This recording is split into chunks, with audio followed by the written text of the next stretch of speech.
विश्वनाथ भगवान की जय। महाकालेश्वर भगवान की जय। ओंकारेश्वर भगवान की जय। कुबेरेश्वर महादेव की जय। हर हर महादेव, हर हर महादेव, हर हर महादेव, हर। काशी विश्वनाथ ओगड़दानी त्रिकालदर्शी कैलाशी अविनाशी भगवान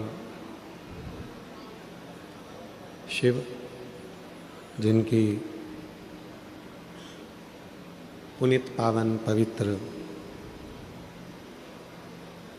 शिव महापुराण की कथा भगवान देवाधिदेव महादेव की कृपा से, करुणा से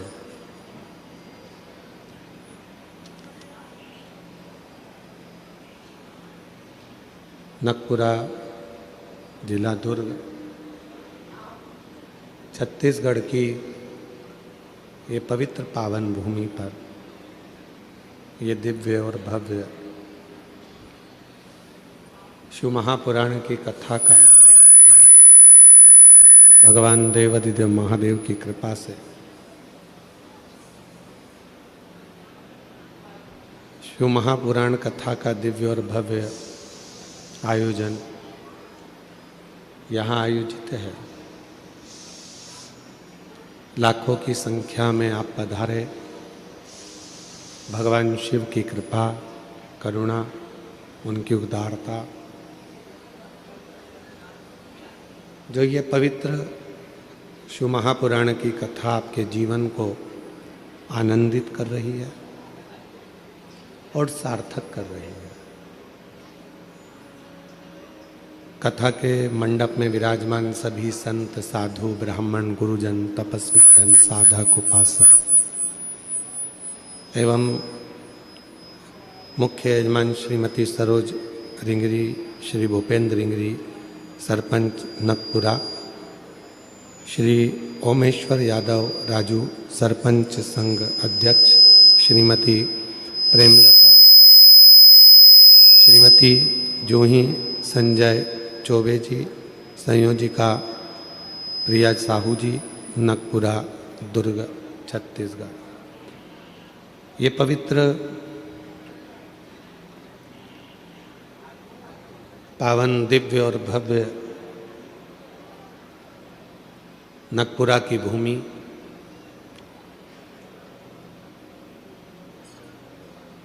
भगवान श्री पार्श्वनाथ जैन तीर्थ के नज़दीक की यह पवित्र पावन कथा जो जीवन को एक सार्थक करने वाली है, मानव जीवन को परमात्मा की ओर लेकर जाने वाली है।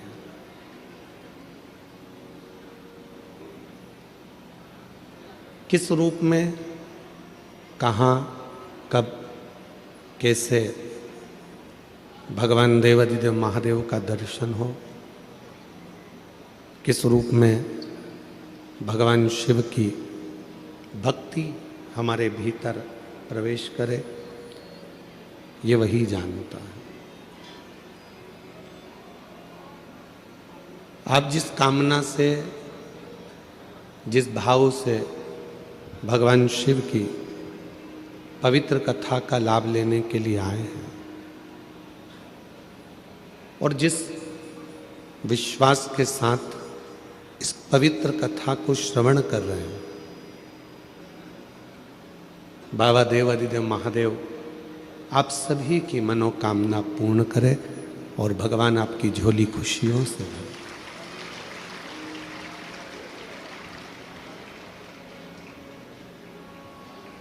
पहले कथा में कहा था, आज फिर कहते हैं, अपने आप पर अपने पिता पर और अपने परमात्मा पर पूर्ण भरोसा होना चाहिए, पूर्ण विश्वास होना चाहिए। व्यक्ति टूटता कहाँ से है? जब अपने आप पर उसको भरोसा नहीं रहता, विश्वास नहीं रहता। उसको लगता है कि मैं कुछ कर ही नहीं सकता। ऐसा दुनिया में कोई सिंहासन नहीं है जिस सिंहासन पर आप नहीं बैठ सकते।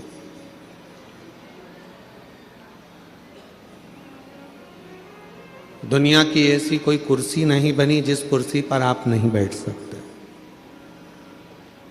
दुनिया का ऐसा कोई पद नहीं बना जिस पद पर आप नहीं बैठ सकते।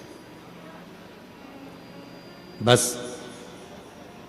अपने आप में आपको पूर्ण विश्वास करना पड़ेगा और पूर्ण मेहनत करना पड़ेगा, पूर्ण परिश्रम।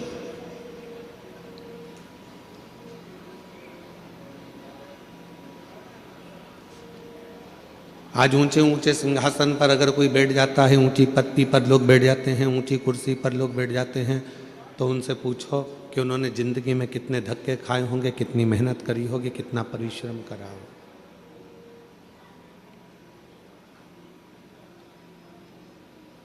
ऐसा कोई संसार में जन्म ही नहीं लिया जिसने पृथ्वी पर आने के बाद में कुछ मेहनत ना करी, जिसने मृत्यु लोक में आने के बाद में कोई संघर्ष ना किया हो, मेहनत ना करी।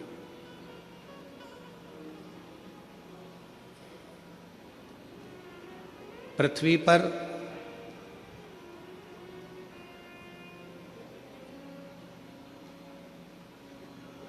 अमीर बनना बहुत सरल है। आप मृत्यु लोक में जन्म लिए हो, पृथ्वी पर आए हो, अमीर बनना बहुत सरल है, बहुत सरल। पर अमीर बनना सरल है, पर अमर बनना सरल है क्या? जम के तो बोलो।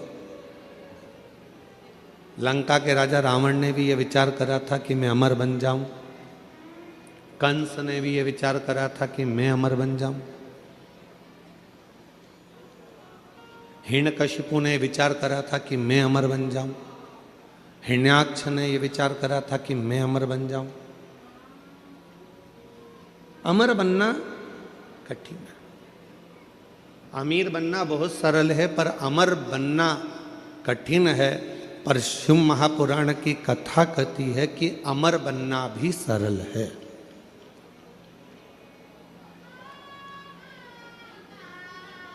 कैसे अमर हो सकते हो? जीवन मानव का मिला है, कोई अच्छा कर्म कर कर चले जाओ। मानव की देह मिली है, कोई ऐसा कर्म कर कर जाओ कि आप अमर हो जाओ। अमर।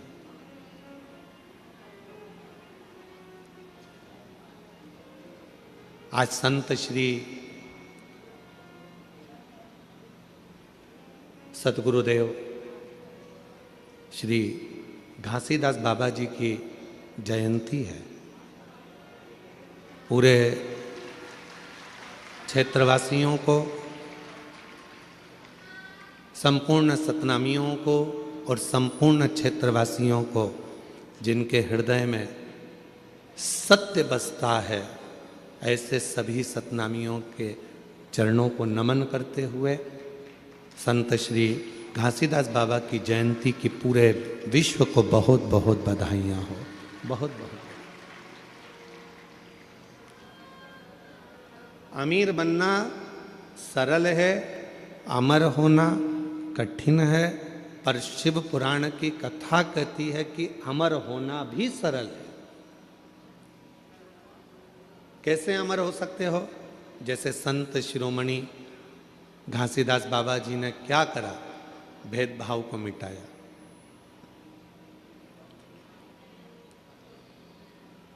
नारी के जीवन का आदर कैसे होना चाहिए, स्त्री का सम्मान कैसे होना चाहिए, संत श्री जगत गुरु गुरुदेव श्री घासीदास बाबा जी ने बताया। सत्य कैसा होता है, अहिंसा परमो धर्म का भाव कैसा होता है, सामाजिक समरसता कैसे होता है, जीवन में उलझनों से निकलने का साधन क्या हो सकता है।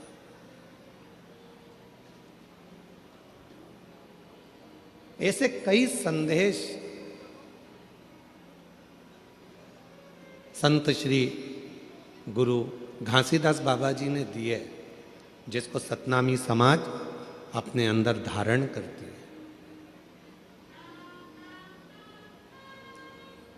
अब भले संत पृथ्वी पर हो ना हो, पर वो अच्छा कर कर दुनिया को प्रेरणा देकर कुछ अच्छा कार्य कर कर वो अमर हो गए। आज भी पूरा विश्व, पूरा देश संत श्री घासीदास बाबा जी की जयंती महोत्सव मनाता है।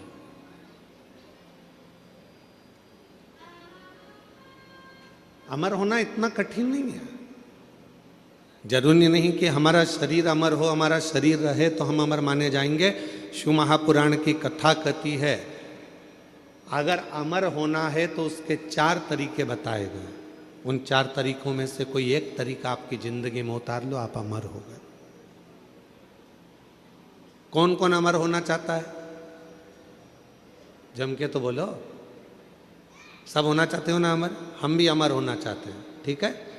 4 तरीके में से कोई सा भी एक तरीका अपनाना है जिससे आप और हम अमर हो जाएं। पहला तरीका अपनाने के लिए तैयार हो जाओ।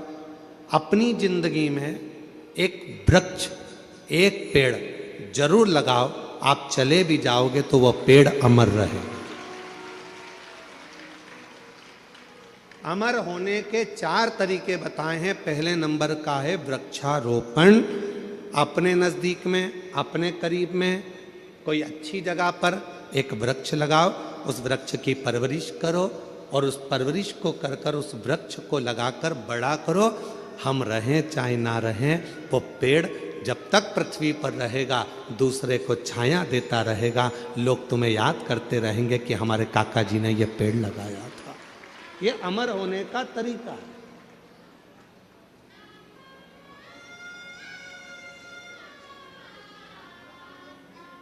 इसलिए अब की बार जो शिवरात्रि आ रही है फरवरी के महीने में, महाशिवरात्रि, उस शिवरात्रि का हमने नाम दिया है ग्रीन शिवरात्रि। ग्रीन शिवरात्रि का मतलब है कि अभी तक अपन ने शंकर जी को जल चढ़ाया, शिव जी की पूजन करी। इस वर्ष 2026 में महाशिवरात्रि के दिन सबको एक एक वृक्ष लगाना है, बेलपत्री का पौधा लगाना है, उसकी परवरिश करना है, उसको बड़ा करना है, जिससे आप और हम रहें चाहे ना रहें।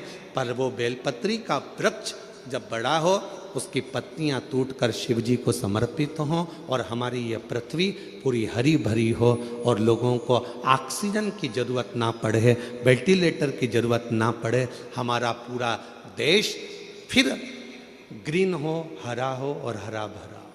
इसलिए अमर होने के 4 तरीके बताए। पहले नंबर पर है वृक्ष लगाओ और वृक्ष लगाने की प्रेरणा दो। दूसरे नंबर कोई काम होगा इसलिए तो कर रहा हूँ ना। अमर होने का दूसरा साधन बताया। अमर होना चाहते हो तो दूसरा तरीका है, अपने बच्चे को जैसे पढ़ाते हो वैसे ही कोई गरीब का बच्चा जिसको अच्छी एजुकेशन की ज़रूरत है और उसके पास पढ़ने का पैसा नहीं है, अपने पैसे से उस बच्चे को धीरे धीरे पढ़ाना चालू करो। जब वो किसी अच्छे ओहदे पर जाकर बैठ जाएगा, समझ लेना कि आप अमर हो गए, आपकी ज़िंदगी अमर हो गई। आप अमर हो गए। बड़ा बना लेते हैं काम करते। एक क्लिप ने एक घंटा क्लिप पर तुम ऐड कर देंगे तो बीच में तो स्ट्राइक नहीं, कॉपीराइट। तुम्हारे मरने के बाद चौराहे पर तुम्हारा पुतला लगे चाहे ना लगे, तुम्हारे मरने के बाद घर के लोग तुम्हारा पुतला तुम्हारी जमीन पे लगाएं ना लगाएं, तुम्हारे मरने के बाद तुम्हारे घर के लोग तुम्हारा फोटो लगाएं चाहे ना लगाएं, पर अपने जीते जी ऐसा कर्म कर कर जाना कि मरने के बाद भी लोगों के दिल में तुम्हारी जगह बनी रहे, तो अमर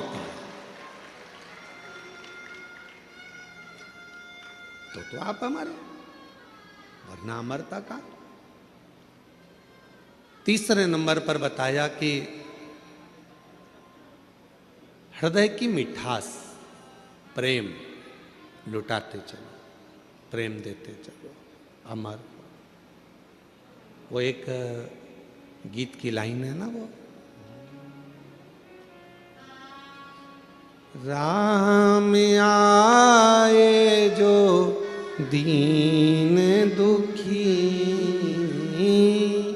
राह में आए जो दीन दुखी, सबको गले से लगाते चलो। ये माइक नहीं चल रहा है, बहाते चलो, प्रेम की गंगा बहाते चलो, प्रेम की गंगा बहाते चलो, जोत से जोत जलाते चलो, जोत से जोत जलाते चलो, प्रेम की गंगा बहाते चलो, प्रेम की गंगा बहाते चलो। राह में आए जो दीन दुखी, राह में आए जो दीन दुखी, सबको गले से लगाते चलो, सबको गले से लगाते चलो। तीसरा साधन है, अपने व्यवहार को मीठा रखिए, प्रेममय रखिए, स्नेहमय रखिए, अच्छा रखिए, व्यवहार श्रेष्ठ रखिए। और चौथा साधन बताया, अमर होने का चौथा साधन, अपने बच्चों को अच्छा संस्कार देकर चलिए। जब वो बच्चे अपने संस्कारों में ढल जाएंगे तो समझ लेना कि आप अमर हो गए, आपके बच्चों के संस्कार के रूप में।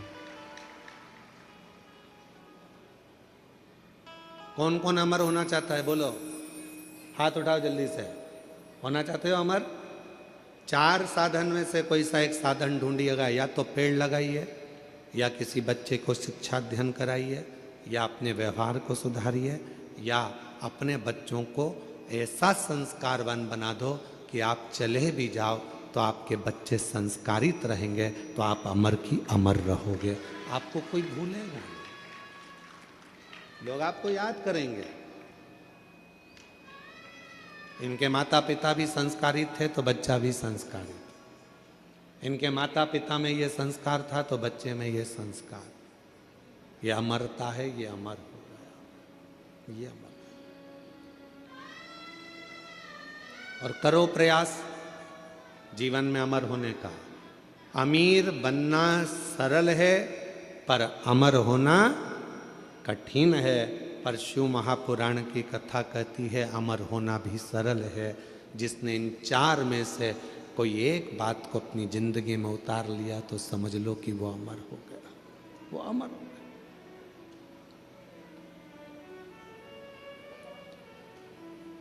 अच्छा करते चलो।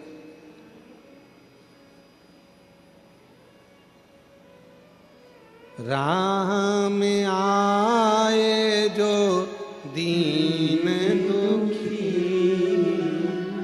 राह में आए जो दीन दुखी, सबको गले से लगाते चलो, सबको गले से लगाते चलो। सबको स्नेह दीजिए, सबको प्रेम दीजिए, सबको करुणा कीजिए, सब पर वात्सल्यता रखिए। जब सब पर प्रेम होगा, सब पर वात्सल्यता होगी, करुणता होगी, तो आप अमर होते चले जाओ। मेरे देवाधिदेव महादेव ने माँ पार्वती जी को कौन सी कथा सुनाई थी? जम के बोलो, अमर कथा। कहाँ सुनाई थी? अमरनाथ की गुफा।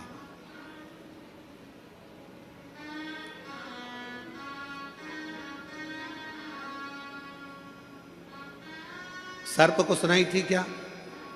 जम के बोलो, नहीं। चंद्र को सुनाई थी? नहीं। नंदी को? नहीं। मेरे भगवान देवाधिदेव महादेव ने अमर कथा सुनाई तो केवल मां आद्य शक्ति पार्वती को सुनाई।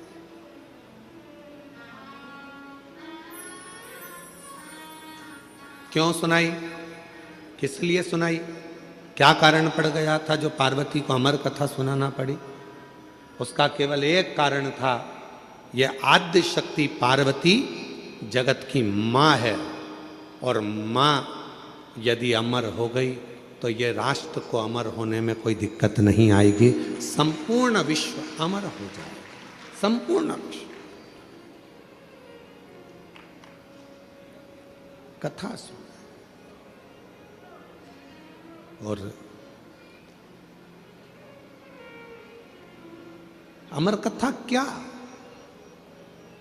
कौन सी अमर कथा?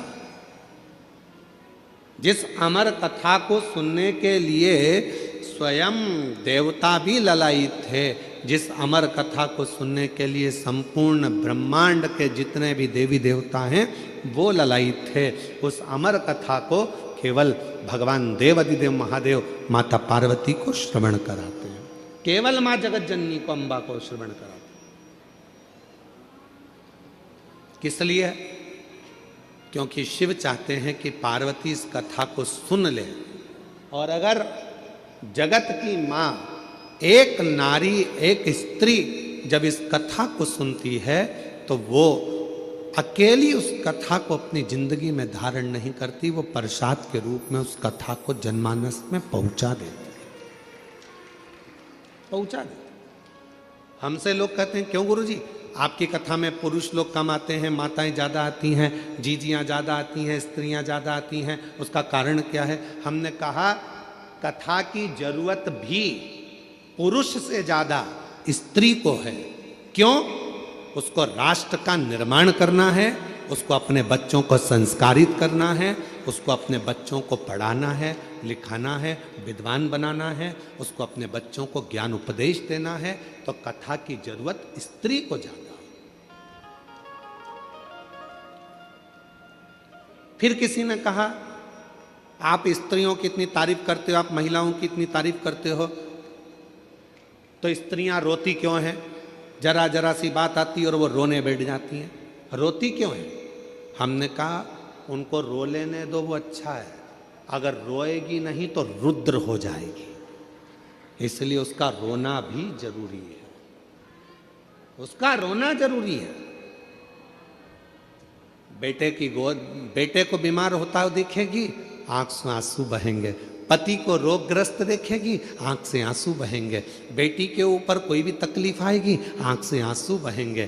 परिवार में अगर किसी ने कुछ कह दिया, आंख से आंसू बहेंगे। किसी ने कुछ कहा, आंख से आंसू बहेंगे। पति ने कुछ कह दिया, आंख से आंसू बहेंगे। क्यों रोती है स्त्री? तो कहा उसके रोने दो, क्योंकि उसके रुदन में उसका भीतर का रौद्र स्वरूप बह जाता है। अगर स्त्री रोती नहीं है फिर वो रौद्र बन जाती है, और ऐसी रौद्र बनती है कि फिर वो किसी को देखती तक नहीं है, जैसे भद्रकाली माँ अम्बा जगदम्बा काल का बन जाती है।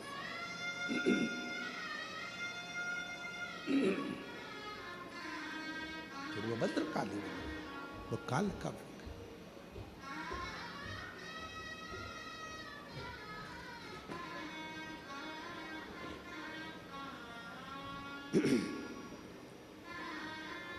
भद्रकाली काल का स्वरूप उसका हो जाता।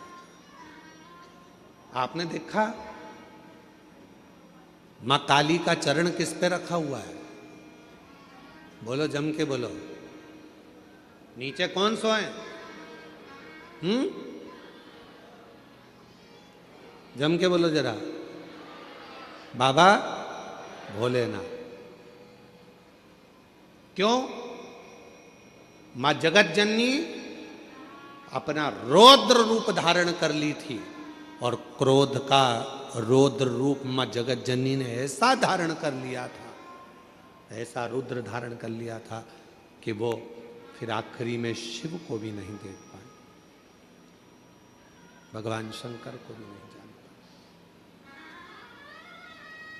शिव को भी नहीं पहचान पाए।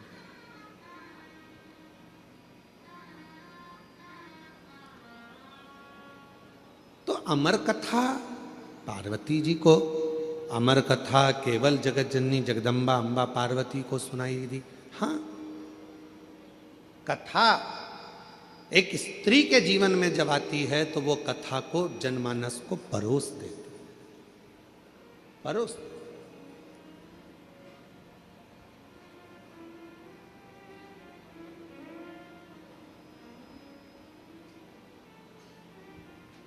दुनिया में केवल एक स्त्री ही ऐसी है, महिला एक नारी ही ऐसी है, जब सब खा लेते हैं तब आखिरी में वो खाने बैठती है, भोजन करने बैठती है। जो मिल गया उसमें भी उसकी तृप्ति होती है, नहीं मिला उसमें भी उसकी तृप्ति होती है। दूसरे को खाता हुआ, प्रेम से भोजन करता हुआ देखकर वो संतुष्ट हो जाती है, वो संतुष्ट हो जाती है। एक नारी, एक स्त्री।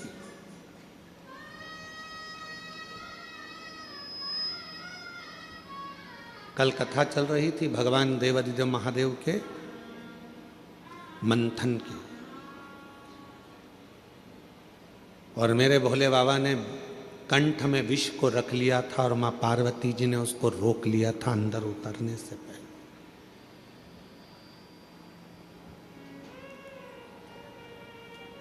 उतरने से पहले रोक लिया था। दुनिया के आधे से ज्यादा क्राइम घर में रहने वाली स्त्री रोक सकती है। घर में रहने वाली नारी, घर में रहने वाली एक महिला दुनिया में होने वाले आधे से ज्यादा क्राइम को रोक सकती है। कैसे रोकेगी?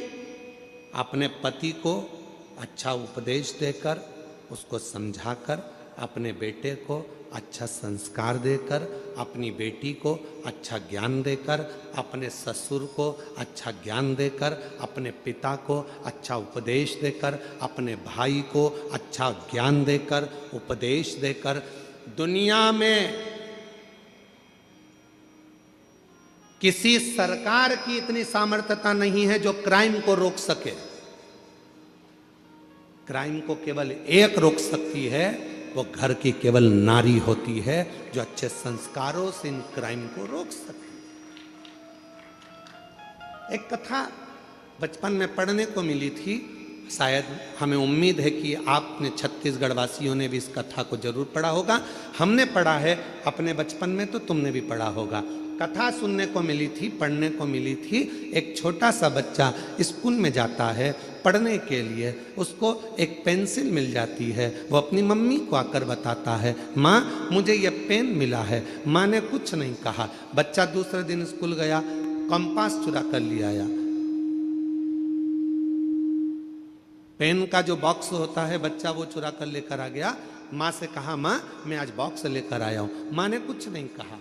थोड़े दिन बाद बच्चा एक किताब चुरा कर ले आया। माँ ने कुछ नहीं कहा। फिर बच्चा कॉपी चुरा कर लाया। माँ ने कुछ नहीं कहा। वो बच्चा धीरे धीरे धीरे धीरे धीरे धीरे एक नामी चोर बन गया। चोर बनकर एक दिन पकड़ा गया, थाने में बंद हुआ। पुलिस वालों ने उसको खूब मारा, अंदर बंद कर दिया। और बंद करने के बाद आखिरी में जज के सामने उसको खड़ा करा गया और उसको मृत्यु दंड की सजा मिल गई। मृत्यु दंड की जब सजा मिली तो उससे पूछा गया तेरी अंतिम इच्छा क्या है? उसने कहा मैं अपनी माँ के कानों में कुछ कहना चाहता हूँ, बस अंतिम इच्छा मेरी ये है। उसकी माता को बुलाया गया उसके मरने के पहले।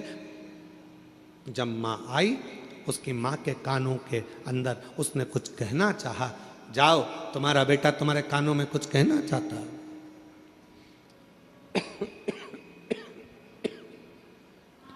माँ ने कान आगे करा, बच्चे ने गला पकड़ रहा है माइक भाई, बच्चे ने माँ के कानों को पकड़ा दांतों से। इतना तेज उस लड़के ने अपनी माँ के कानों को काटा कि उसमें से रक्त निकलने लगा। पुलिस वालों ने उसको छुड़ाया, मुश्किल से वो कान दांतों से छूटा। आखिरी में पुलिस वालों ने पूछा कि ये तेरी माँ है और तूने इसको दांतों से काट दिया? तो कहा आज सूली पर चढ़ाने वाली भी ये मेरी माँ है। जिस दिन मैं पहली बार चोरी कर कर आया था, मेरी माँ मेरे गाल पर थप्पड़ मार देती तो शायद आज मुझे फांसी की सजा नहीं मिलती। आज मुझे फांसी की सजा नहीं मिलती। दुनिया में कोई ऐसी सरकार नहीं है जो क्राइम को रोक सके। क्राइम को अगर रोक सकती है तो वो घर की नारी रोक सकती है। अपने भाई को समझाकर, पिता को समझाकर, बच्चों को समझाकर, अच्छे संस्कार देकर, प्रेम देकर, स्नेह देकर अपने बच्चों को गलत जगह से रोक कर वो क्राइम को रोक सकती है। केवल एक स्त्री, केवल एक नारी।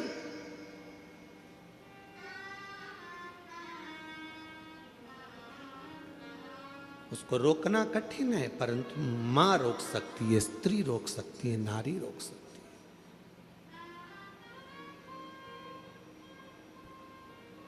कितना विचित्र प्रसंग है। विनायक का सिर किसने काटा था? जम के बोलो जरा। गणेश जी का सिर किसने काटा था? शंकर भगवान। किसका सिर लगाया फिर बाद में? हाथी का। जब हाथी का सिर लग गया गणेश जी को, उनके बहुत सारे बेस्ट फ्रेंड हुए, उनके बहुत सारे दोस्त हुए, उन्होंने उनको भरना प्रारंभ करा। तेरा पिताजी है, तेरा सिर काट कर तेरे को हाथी का सिर लगा दिया, इंसान का लगा देते, मनुष्य का लगा देते, कैसा तेरा स्वरूप बना दिया। लोगों ने भड़काया। गणेश जी गुस्से में लाल होकर अपनी माता के पास गए। माँ, मेरे पिताजी ने मेरा सिर काट दिया, मेरे पिताजी ने मेरे साथ ऐसा किया, हाथी का मुख लगा दिया। कितना विद्रोह भरा था गणेश जी के अंदर कि तेरे पिताजी ने तेरा सिर काटा, हाथी का सिर लगा दिया। फिर माँ ने समझाया, बेटा तेरे पिताजी साधारण नहीं है, उनने बहुत सोचा होगा, उनको मालूम है कि दुनिया में सब कुछ हो सकता है पर कोई लंबोदर नहीं हो सकता है, इसलिए तुझे लंबोदर बना दिया। माँ ने समझाया। फिर दूसरी बार बारी आई। कार्तिकेय को बैठने के लिए मोर मिल गया, शिव जी को बैठने के लिए नंदी मिल गए, माँ जगत जननी को बैठने के लिए शेर मिल गया। सारे देवी देवता अच्छे अच्छे वाहन पर बैठ गए। आखिरी में गणेश जी को छोटा सा चूहा दे दिया। फिर दोस्तों ने भर दिया। माँ, पिताजी को तो देखो, मेरे लिए चूहा दिया, दिख रहा था मेरा इतना बड़ा शरीर है, बैठने के लिए कोई अच्छा वाहन देना था, इतना छोटा सा चूहा दे दिया। माँ ने समझाया बेटे को। बेटे के अंदर विद्रोह उत्पन्न हो रहा था। माँ ने कहा, बेटा तेरे पिताजी समझदार हैं, उन्होंने चूहा इसलिए दिया, बड़े बड़े गाड़ियाँ ट्रैफिक में फंस सकती है पर मोटरसाइकिल और साइकिल कहीं से भी निकल सकती है, इसलिए तुझे छोटा वाहन दिया गया, छोटा वाहन दिया गया। गणेश जी खुश हो गए। माँ ने समझा दिया, नहीं तो विद्रोह तो कब का चालू हो जाता। फिर आया बारी। अब की बारी आई कि पृथ्वी की परिक्रमा कर कराना है। माँ, सब ने कहा तेरे पिताजी को मालूम था कि तेरे पास चलने के लिए कुछ नहीं था, छोटा सा चूहा कितने दिन में पृथ्वी की परिक्रमा करेगा। पिताजी को मालूम था कार्तिकेय जीतेगा, उसको प्रथम गिनती में ला दूंगा। पर गणेश जी, तेरे पिताजी ने तेरे साथ चाल चल। गणेश जी को विद्रोह आया। माँ के पास गया। माँ देखो, पिताजी ने ये कोई बात बोलना चाहिए कि पृथ्वी की परिक्रमा जो करेगा पहले वो प्रथम गिनती में आएगा। अब तो मेरे पास तो इतना छोटा सा चूहा धीरे धीरे चलेगा, कब तक पृथ्वी की परिक्रमा करेगा। माँ ने समझाया, बेटा तेरे पिताजी हैं, वो जानते हैं कि तू इतने बड़े चूहे पर बैठकर पूरी पृथ्वी की परिक्रमा नहीं कर सकता, इसलिए तेरे पिताजी ने मेरे कानों में कह दिया था कि एक काम कर, गणेश जी को बोल देना पूरी पृथ्वी की परिक्रमा ना करे तो माता पिता की परिक्रमा कर लेना, फल प्राप्त हो जाए। जब जब व्यक्ति के दिल में विद्रोह उत्पन्न होता है, जब जब व्यक्ति गलत सोचता है, गलत विचार लाता है, अगर घर की स्त्री, घर की नारी, घर की महिला, घर की माँ, घर की बेटी, घर की बहन, घर की भाभी, घर की बुआ, घर की चाची, घर की काकी, घर की मामी, घर की स्त्री जब उसको समझाती है तो कोई पुरुष कोई गलत काम करने के लिए जा नहीं सकता। विद्रोह कब उत्पन्न होता है? जब घर की नारी उसको भर दे। देख लो तुम्हारे भाई को, देख लो तुम्हारे मामा को, देख लो, जब अंदर इतनी ईर्ष्या भर दी जाती है कि पुरुष फिर क्राइम करने को आगे बढ़ जाता है और तलवार लेकर, चक्कू लेकर दौड़ पड़ता है।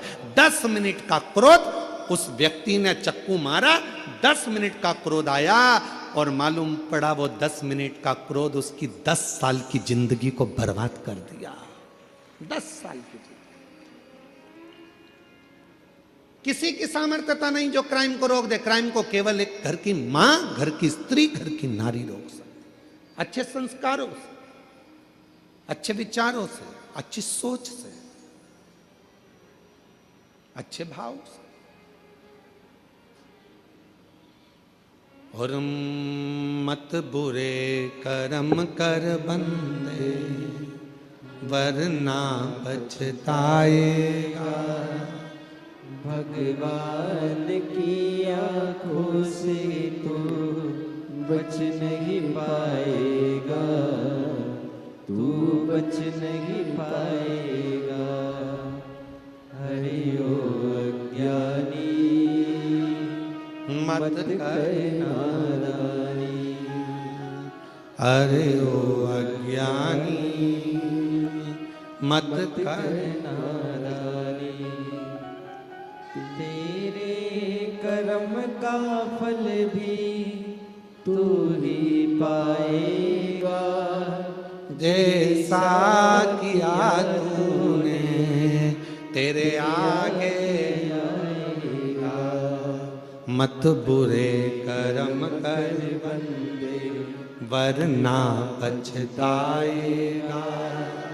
भगवान की आंखों से तू बच नहीं पाएगा, तू बच नहीं पाएगा।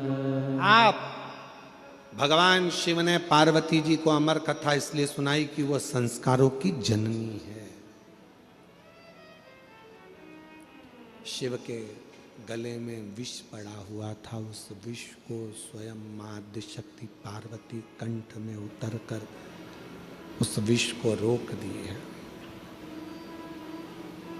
वो विष रोक दिया है।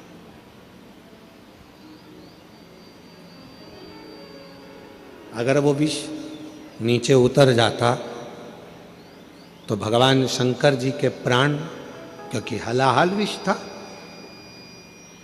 हलाहल विष, शिव के प्राण जा सकते थे। पार्वती जी कंठ पर बैठ गई और विष को नीचे नहीं उतरने दिया। विष नीचे नहीं उतरा।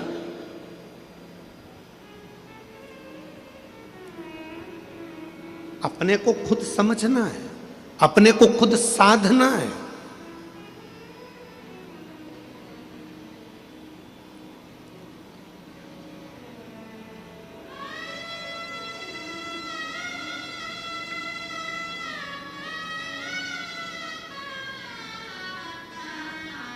जब हम अपने आप को साधेंगे, अपने आप को समझेंगे तो दुनिया में समझने वाले सब हो जाएंगे।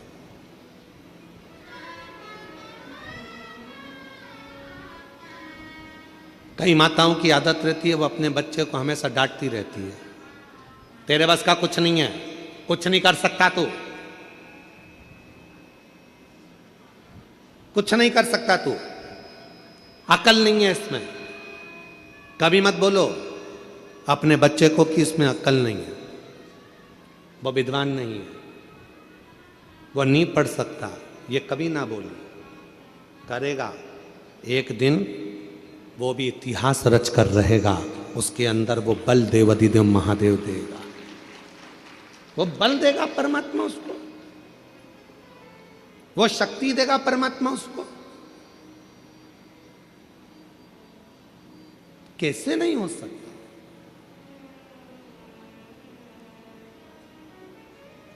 एक पत्र है, अच्छा है।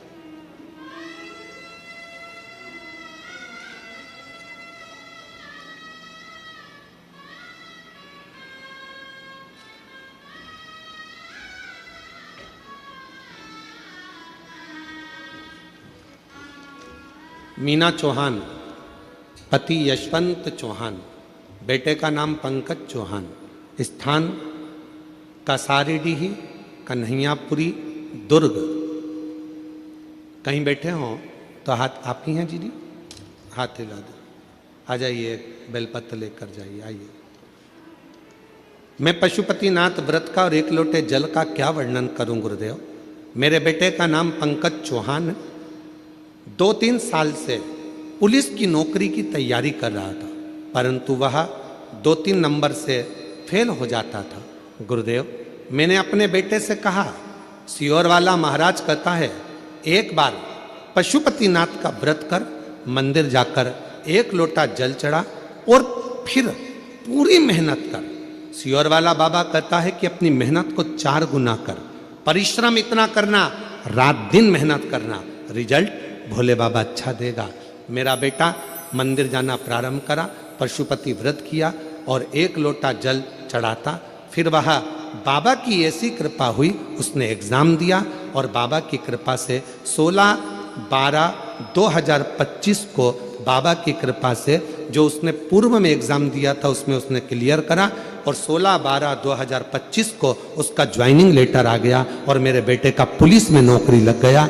मैं बाबा को प्रणाम करने के लिए यहाँ आई, बाबा को नमन करने के लिए।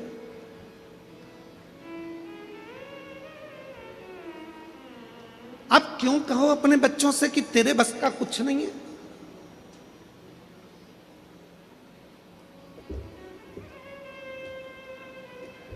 कभी अपने बच्चे से मत कहो कि तेरे बस का कुछ नहीं है।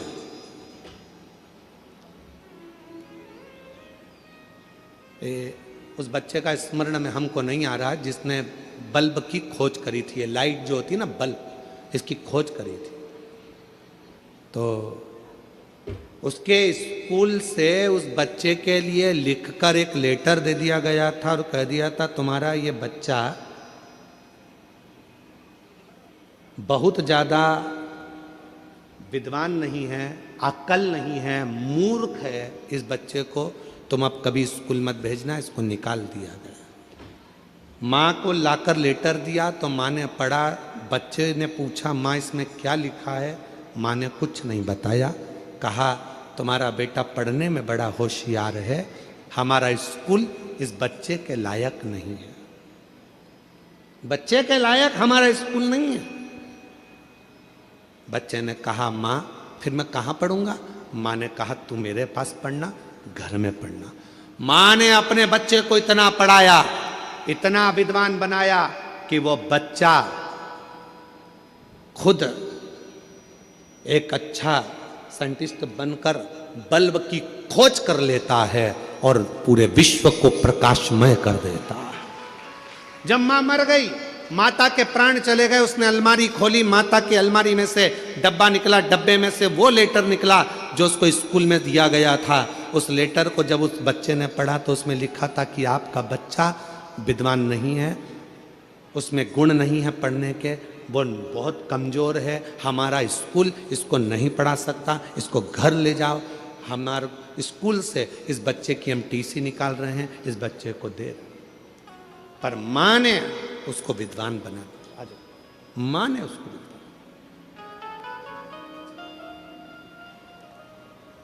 अब ये माँ है ना, इनने भी अपने बेटे से कहा ना कि वो सियोर वाला बाबा कहता है मेहनत को 4 गुना करो, पढ़ाई रात दिन करो, 2-4 नंबर से अगर रुक रहे हो फिर मेहनत करो। और इतनी मेहनत करवाई अपने बेटे से कि आज बेटे का पुलिस में सिलेक्शन हो गया। एक बार जोरदार ताली,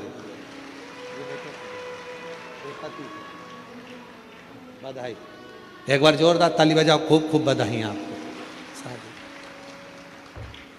एक माँ, एक घर की स्त्री, एक घर की नारी कभी ना कहे अपने बच्चों से कि इसमें विद्वत्ता नहीं, इसमें ज्ञान नहीं, ये कुछ नहीं कर सकता।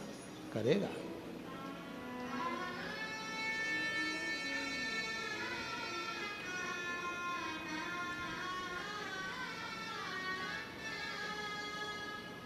कौन है जो नहीं पढ़ सकता? करेगा।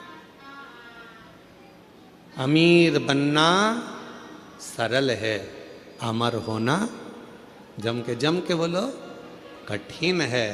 पर जिसने 4 बातों को स्मरण कर लिया वो भी अमर हो गया। अमर होने के लिए कुछ नहीं कर सकते तो एक काम तो जरूर करना। क्या करना है अपने को? एक पेड़ लगाना, वृक्षारोपण करना, भारत की भूमि को फिर ग्रीन करना, हरा भरा करना, फिर करना, अमर होना।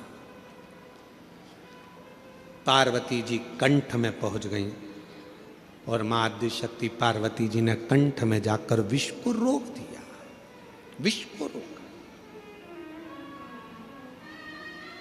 विष रुका है। अगर मां नहीं पहुंचती तो विष नीचे उतर जाता। मां ने उसको कंठ पर रोक दिया, कंठ पर।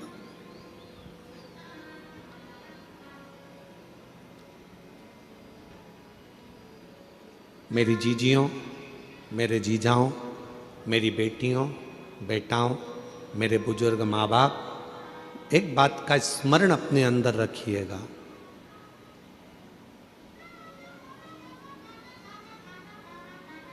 क्लेश को, अशांति को, अपशब्द को, बेकार विचारों को, बेकार सोच को आप घर के बाहर रखिए, घर के भीतर नहीं।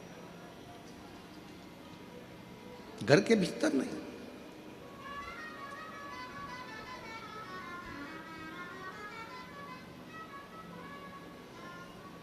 हम हमारे घर को घर बना रहने दें। कई लोग अपने घर को बहुत बहुत बहुत विचार कर कर होटल बनाने का प्रयास कर रहे हैं, पर निवेदन है कि घर को होटल ना बनाए, घर को होटल ना बनाए। हम बेटियों से भी कई बार कहते हैं आप अपने माता पिता के द्वारा पढ़ते हो, माँ बाप आपको पढ़ाते हैं, माता पिता अच्छी शिक्षा दिलवाते हैं, माता पिता कॉलेज पहुंचाते हैं, माता पिता अच्छे आपको कपड़े पहनाते हैं, माता पिता आपको खूब संभाल कर रखते हैं, खूब खूब व्यवस्था करते हैं। और जब आप बड़ी हो जाती हो, बड़े हो जाते हो, अच्छे कॉलेज में पढ़ जाते हो, आपकी जॉब लग जाती है, आप अच्छा कमाने लगते हो, फिर आप सोचने लगते हो कि अब मुझे मेरे माँ बाप की जरूरत नहीं।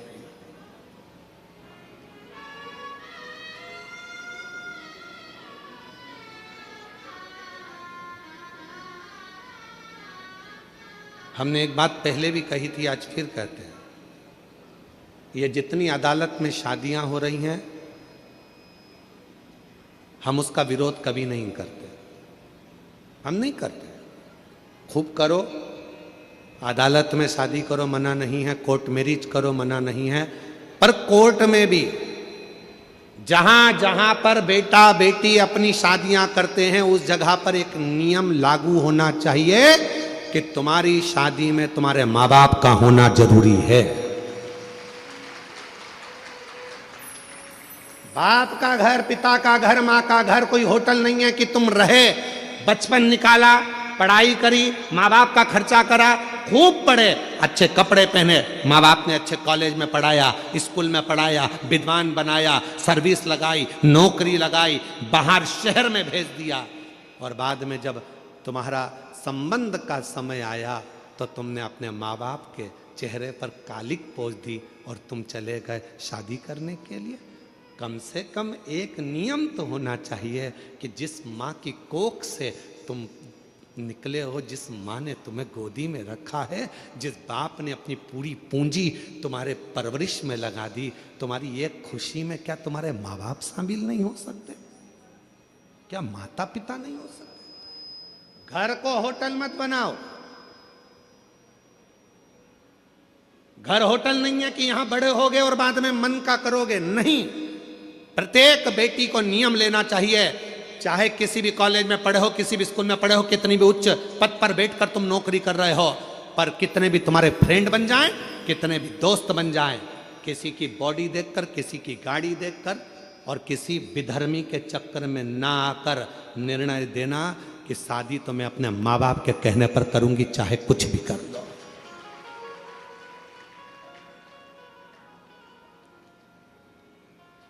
अभी हम लोग बस्तर कथा करने के लिए गए तो एक गांव में हम लोग पहुंचे, जिस गांव में हमने जाकर थोड़ा सा मालूम करा तो बड़ा विचित्र खेल हमको मालूम पड़ा। विचित्र खेल, थोड़ा मन पछोट गया उस खेल को देखकर।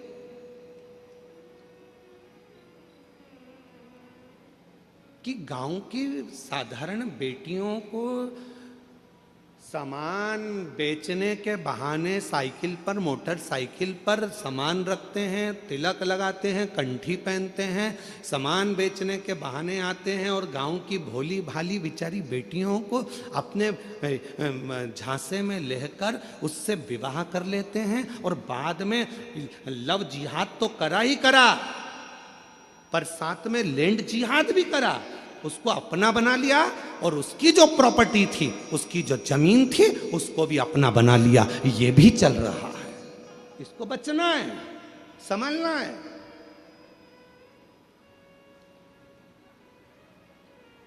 वो लव जिहाद का शिकार तो हुई, साथ में लैंड जिहाद का भी शिकार हो रही है।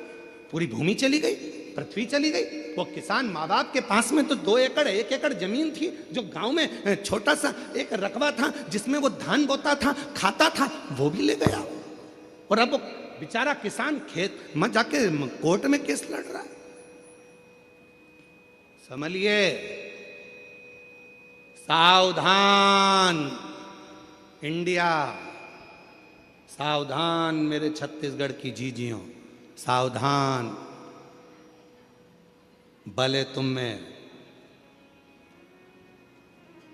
छत्तीसगढ़िया सबले बढ़िया, जय जोहार। तुम में वो बल है, एक अंदर से संकल्प लो कि हम, हमारे घर की बेटियां संकल्प ले कि कभी भी हम हमारे माँ बाप को धोखा नहीं देंगे, हम हमारे माँ बाप को कन्यादान का मौका देंगे। सावधान, बहुत जरूरी है।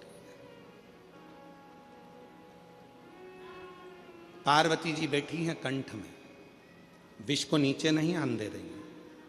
विष को अगर एक महिला सोच ले, एक नारी सोच ले, एक स्त्री सोच ले, तो घर के अंदर बुराई नहीं आ सकती, घर के अंदर बुरे विचार नहीं आ सकते, घर के अंदर बुरा खाना नहीं आ सकता, घर के अंदर बुरा खाना नहीं।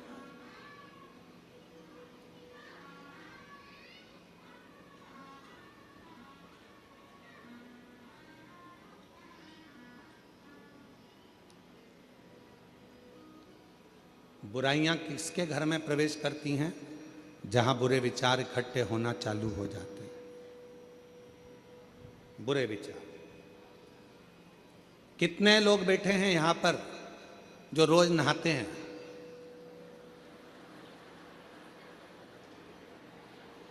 अरे हाथ तो उठाओ,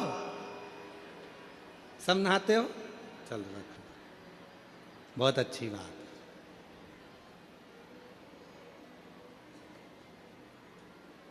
कितने लोग बैठे हैं यहां पर जो रोज साबुन लगा के नहाते हैं? सभी साबुन लगा के नहाते हो? नहा दो, रख लो। काय के लिए नहाते हो? कोई ने तुमको नहाने का बोला? जम के बोलो नहीं। नहा क्यों रहे हो? शरीर से गुरुजी मेल जम जाएगा। एक दिन नहीं नहाएंगे फिर मेल जमेगा, 2 दिन नहीं नहाएंगे फिर मेल जमेगा, 3 दिन नहीं नहाएंगे फिर मेल जमेगा। इतना मेल जम जाएगा तो जरा सा पानी डले ने यूं रगड़ो तो बत्ती बत्ती निकले, बत्ती बत्ती ऐसी। और इतना मेल जम जाए तो यहाँ रगड़ो नहीं तो ही बत्ती दिखे दादा, तो ही बत्ती। इसलिए नहाना बोलो बोलो जरूरी। रोज का मेल रोज साफ होना चाहिए। उसी तरह याद रखना अपने घर में अगर थोड़ा सा भी गंदगी आना चालू हो जाए, कोई मदिरा का पान करने लगे, कोई गलत भोजन करने लगे, गलत विचार लेकर आ रहा है, उसी दिन मेल को साफ कर दो, वरना वो मेल जम जाएगा, मेल जम जाएगा, वो मेल जमेगा। काय से आए हो आप लोग यहां पर कथा सुनने के लिए? पैदल, मोटरसाइकिल से, 4 व्हीलर गाड़ी से, बस से? बोलो तो जम के। मान लो बीच में मोटरसाइकिल खराब हो गई या उसका पेट्रोल डीजल खत्म हो गया तो क्या करोगे? उसमें नली का पानी डाल लोगे? अरे बोलो तो जम के। नहीं, अगर नली का पानी डाल लो तो मोटरसाइकिल चले कि नहीं चले? अरे बोलो तो नहीं चले। क्या करेगी वो? अटक जाए। चलेगी क्या मोटरसाइकिल? नहीं चले। कौन बोल रहा है? नहीं, इधर से एक छोटा बच्चा बहुत प्रेम से बोल रहा है। कौन बोल रहा है? हाँ, आजा, दौड़ के आजा मेरे पास, आजा, दौड़िया, तू भी आजा, आजा, दौड़ के, जल्दी दौड़ के आजा।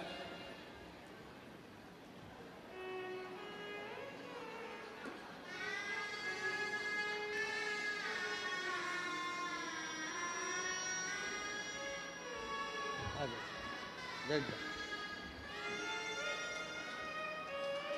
तू भी आ जा, इधर आ, इधर आ, बैठ जा इधर। अब तू कहाँ बैठेगा बेटा? इधर साइड बैठा दे, इधर इधर इधर।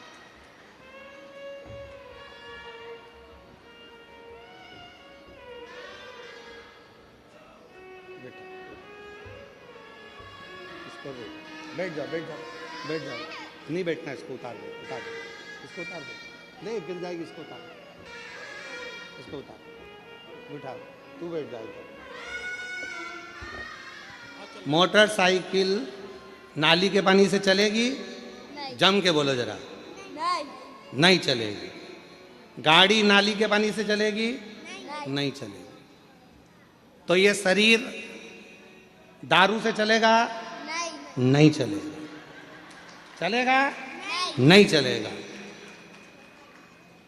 अच्छी गाड़ी चलाना है तो अच्छे पेट्रोल की जरूरत है, और शरीर को अच्छा रखना है तो अच्छे भोजन और पानी की जरूरत है। इसमें गटर का पानी मत डालो।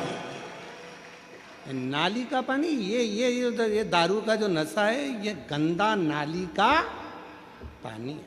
क्या है वो? पानी। गंदा नाली का पानी है। जरा साथ में बोलो। दारू क्या है? गंदा नाली का पानी है। इसको किसी को भी पीना नहीं चाहिए, नहीं पीना चाहिए। इसलिए क्या करना चाहिए?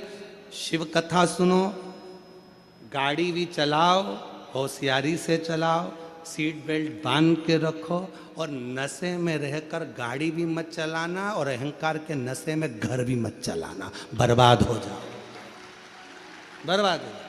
बोलो हार हार। चलो लो, तुम दोनों ने अच्छी कथा बाची, जोरदार। चल सम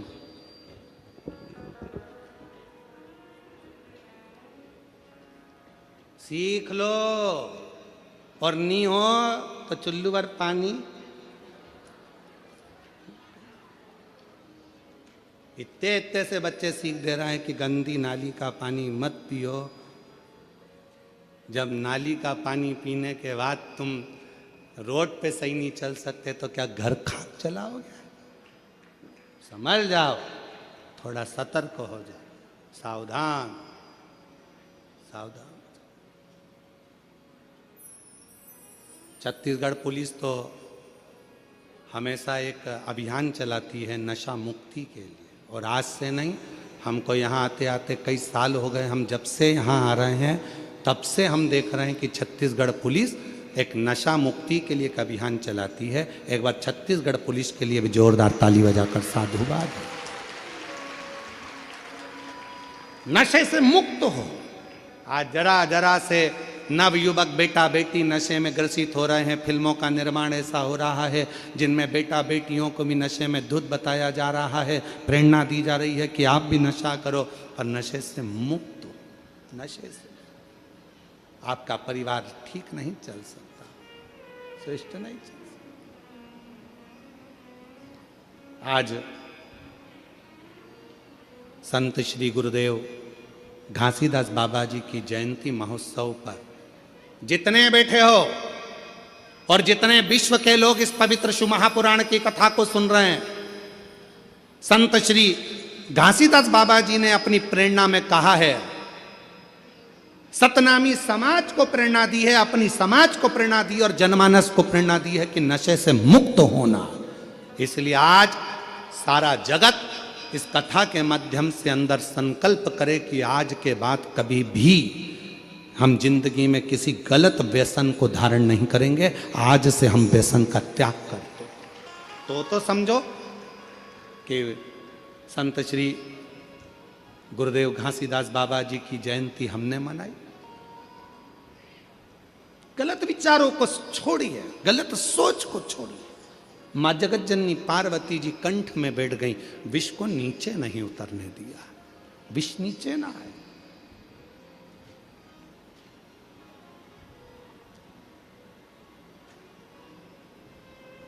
ये विष जब नीचे उतरेगा तो बर्बाद कर देगा, बर्बाद।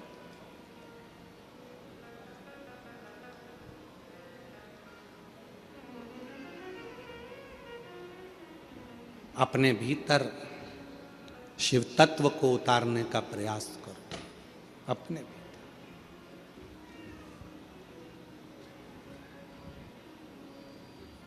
कल एक माता जी कह रही थी, अच्छा हुआ गुरुजी मैं कथा में आ गई। हमने पूछा क्यों माँ, क्या हो गया? कहा अच्छा हुआ गुरुजी अब तुम्हारी कथा अगली तो 6 महीने बाद आएगी, जून का महीना में, जुलाई का महीना में, सावन महीना में। कम से कम उस बीच में छत्तीसगढ़ की इस पवित्र कथा में, नकपुरा में 5 दिन की कथा सुनकर मेरे जीवन को तो सार्थक कर लिया। शिव तत्व को धारण करिए, भगवान शंकर की अविरल भक्ति को धारण करिए। और जो जैसी भावना लाया वो वैसा ही फल पाया, नहीं खाली उसे लौटाया वो मन ही मन हर्षाया, और कर दिया माला माल काशी वाले, लुटा दिया भंडार काशी वाले। ये शिव उपासना का एक फल है, आपका विश्वास, आपका भरोसा, आपकी दृढ़ता, भरोसा।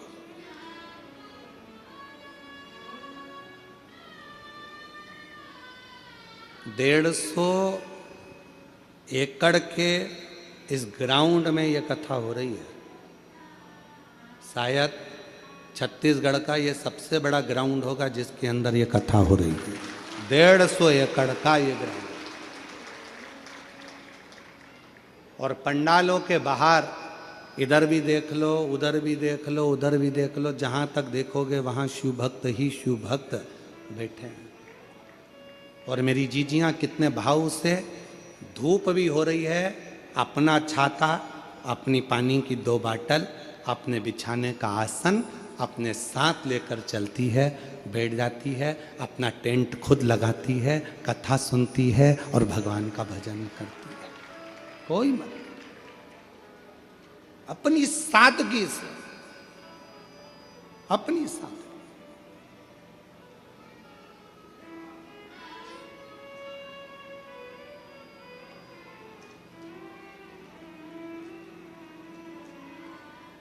और शिव कथा कह रही है, पार्वती मैया अपने शिव जी के कंठ में जाकर बैठ गई। जब मां जगत जननी कंठ में जाकर बैठी, मां पार्वती विष को संभाल रही थी, तभी माता पार्वती ने अपनी 10 विद्याओं को प्रकट किया। और 10 विद्या में से एक विद्या मां तारा देवी को प्रकट कर लिया। मां तारा देवी ने देखा शिव तो करहा रहे थे, कंठ पर जब विष पड़ा हुआ था, शंकर भगवान करहा रहे थे, और जब करहा रहे थे तो मां तारा देवी ने उसी समय पर मां सरस्वती का आवाहन किया, और तारा देवी के ही एक अंश भाव से, मां जगत जननी के अंश भाव से मां सरस्वती जैसे ही प्रकट हुई, कंठ में बैठ गई, बैठकर स्वर की नाद करने लगी। स्वर की, देखिएगा जरा, 2 हुए हैं, एक शंकर भगवान का भक्त और एक स्वयं देवाधिदेव महादेव। 2 हुए हैं जिन्होंने दर्द में भी गीत गाया, जिन्होंने दर्द में भी गीत गाया। एक लंका का राजा रावण पर्वत उठा रहा था, हाथ दब गए, भगवान देवाधिदेव महादेव ने अपना अंगुष्ठ का थोड़ा सा भाग नीचे करा, और वो हाथ जब दबे, रावण के हाथ टूटने लगे, तो रावण ने भगवान को पुकारना प्रारंभ करा, स्तुति गाना प्रारंभ करी, शिव के लिए भजन गाना, नाद करना, तांडव का एक आनंदमय स्वरूप भगवान शिव को पुकारना प्रारंभ करा।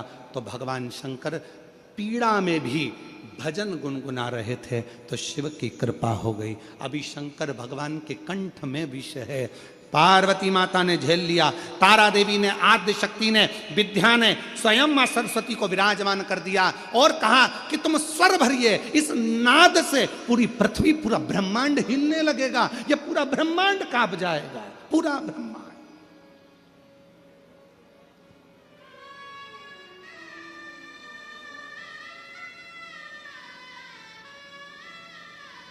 और ये पूरा ब्रह्मांड हिलेगा, इसलिए शिव के नाद में भी आप स्वर दीजिए, स्वर।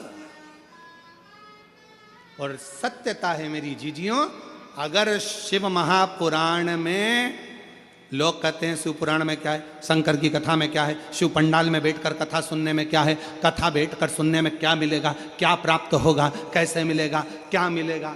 कभी जीवन में अगर मौका मिले, एक बार किसी पंडाल में 5 दिन 7 दिन रहकर शिव महापुराण की कथा सुनकर देखिएगा, जिंदगी में जो कहीं नहीं मिला वो मेरा कुबेर भंडारी देकर जरूर जाएगा, देकर जाएगा। जब तो ये 150 एकड़ का इतना बड़ा प्रांगण, 150 एकड़ की ये भूमि, और जिसमें इतना विशाल पंडाल, और पंडाल के पार पार पब्लिक और भक्त क्यों आए? किसी के यहाँ कोई चावल देने के लिए, कोई निमंत्रण देने के लिए कोई नहीं गया। बोलो आपके यहाँ कोई आया था क्या निमंत्रण देने? जम के तो बोलो जरा। नहीं। कोई पत्रिका देने आया था? कोई प्रचार किया था तुम्हारे गांव में आके माइक से? कोई होर्डिंग लगाया था तुम्हारे गांव में आकर किसी ने? कुछ भी नहीं। ना किसी गांव में होर्डिंग लगा, ना पत्रिका गई, ना चावल गया, ना निमंत्रण गया, ना कुछ गया।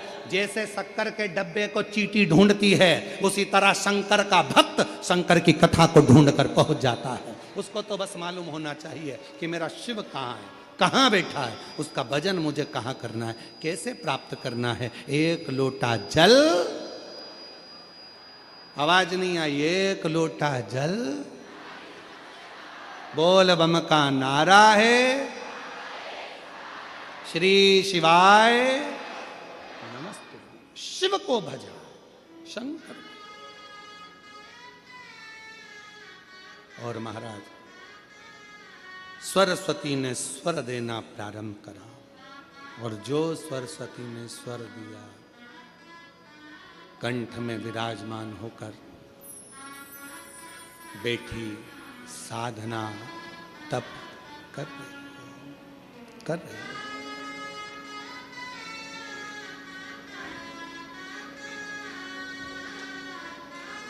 भगवान ने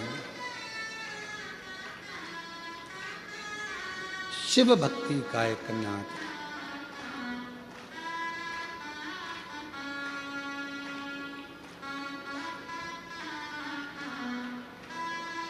और जब भगवान देवाधिदेव महादेव को मां सरस्वती ने कंठ में बैठकर जब नाद किया, नाद, जो सरस्वती माता ने जो स्वर लगाए अंदर बैठकर जो शिव कराह रहे थे, उसमें से भी स्वर निकल रहा था। ओम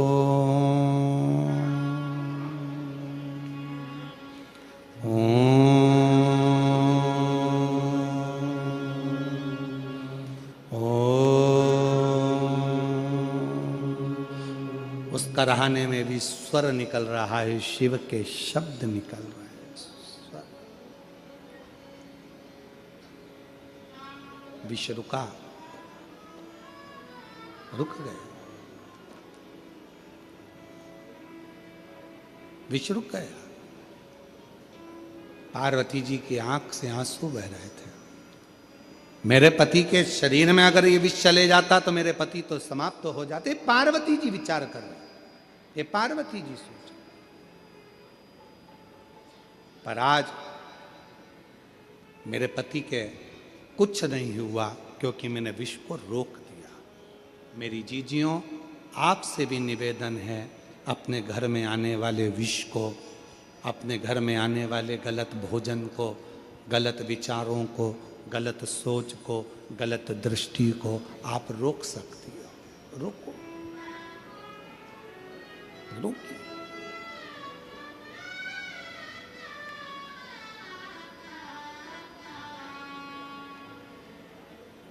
जब रुकेगा सुख अपने आप उत्पन्न होगा, अपने आनंद अपने आप उत्पन्न होगा, उसको रोकिए।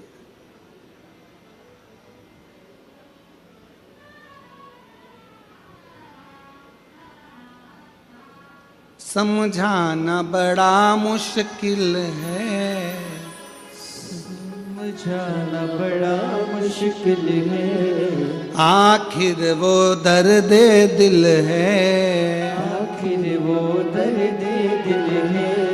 सच्चा दरबार लगा है, ये भोले की महफिल है। सच्चा दरबार लगा है, ये भोले की महफिल है। नैनों को काशी वाले का, नैनों को काशी वाले का, नैनों को डमरू वाले का, नैनों को काशी वाले का, नैनों को डमरू वाले का दीदार चाहिए। वो काशी रहने वाला भोलानाथ चाहिए, वो काशी रहने वाला भोलानाथ चाहिए, वो काशी रहने वाला भोलानाथ चाहिए, वो काशी रहने वाला भोलानाथ चाहिए। नैनों को भोले बाबा का हो, नैनों को काशी वाले का हो,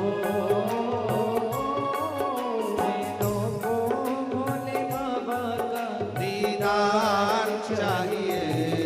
वो काशी रहने वाला भोलानाथ चाहिए, वो काशी रहने वाला भोलानाथ चाहिए।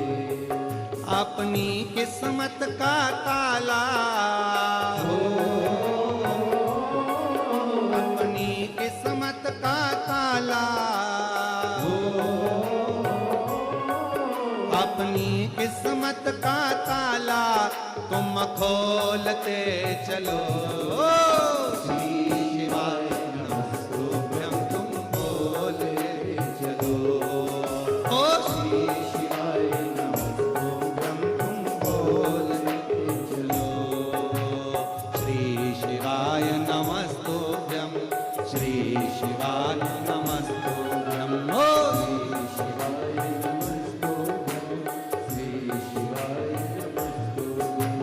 श्री शिवाय नमस्तुभ्यं श्री शिवाय नमस्तुभ्यं ओ श्री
शिवाय नमस्तुभ्यं श्री शिवाय नमस्तुभ्यं।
भक्तों के तुम प्यारे हो, भक्तों के तुम प्यारे हो, तुम जिगरी दिल वाले हो, तुम जिगरी दिल वाले हो, भक्तों के तुम प्यारे हो, भक्तों के तुम प्यारे हो, तुम जिगरी दिल वाले हो, तुम जिगरी दिल वाले हो। कितनों पे डोरे डाले तेरे नैन बड़े मत वाले, कितनों पे डोरे डाले तेरे नैन बड़े मत वाले, कितनों पे डोरे डाले तेरे नैन बड़े मत वाले, कितनों पे डोरे डाले तेरे नैन बड़े मत वाले। नैनों को भोले बाबा का हो, नैनों को काशी वाले का हो, नैनों को सिहर वाले का दीदार चाहिए, वो काशी रहने वाला भोलानाथ चाहिए, वो काशी रहने वाला भोलानाथ चाहिए। अपनी किस्मत का ताला हो, अपनी किस्मत का ताला हो, अपनी किस्मत का ताला तुम खोलते चलो, श्री शिवाय नमस्तुभ्यं तुम खोलते चलो, श्री शिवाय नमस्तुभ्यं तुम बोलते चलो, श्री शिवाय नमस्तुभ्यं, श्री शिवाय नमस्तुभ्यं, ओ श्री शिवाय नमस्तुभ्यं, श्री शिवाय नमस्तुभ्यं, ओ श्री शिवाय नमस्तुभ्यं, श्री शिवाय नमस्तुभ्यं, बोलो श्री शिवाय नमस्तुभ्यं, श्री शिवाय नमस्तुभ्यं, ओ श्री शिवाय नमस्तुभ्यं, श्री शिवाय नमस्तुभ्यं। हर हर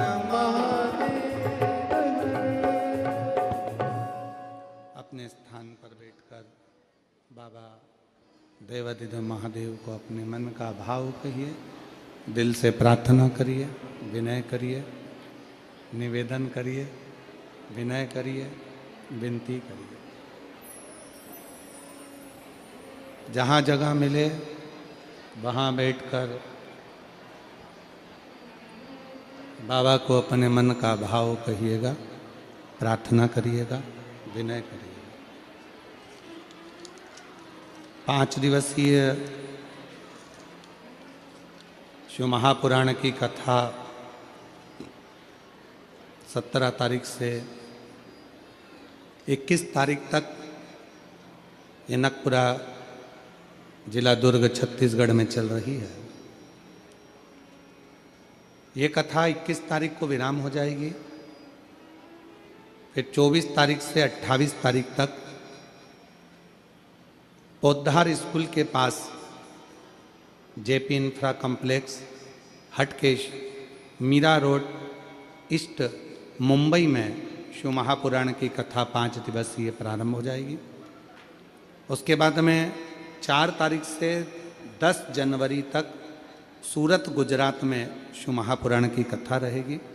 फिर 16 से 22 जनवरी तक बड़ौदा गुजरात में शिव महापुराण की कथा रहेगी। फिर 5 से 9 फरवरी तक नांदेड़ महाराष्ट्र में शिव महापुराण की कथा रहेगी। फिर 11, 12 और 13 3 दिवसीय शिव महापुराण की कथा डबरा मध्य प्रदेश में रहेगी। फिर 14 से 20 फरवरी सीहोर में रुद्राक्ष महोत्सव रहेगा।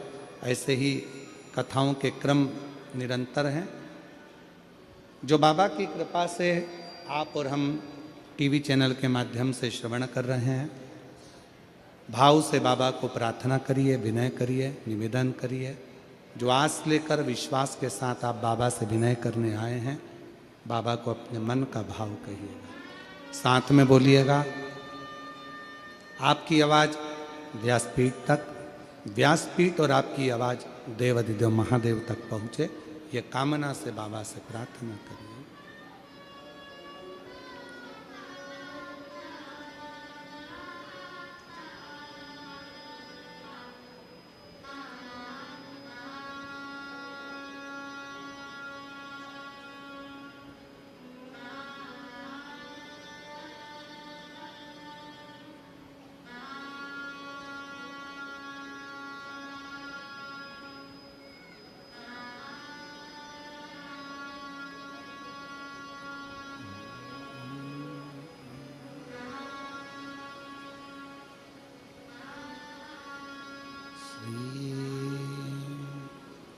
शिवाय नमस्तुभ्यं श्री शिवाय नमस्तुभ्यं श्री शिवाय नमस्तुभ्यं श्री शिवाय नमस्तुभ्यं श्री शिवाय नमस्तुभ्यं भोला सब दुख काटो ओ भोला सब दुख काटो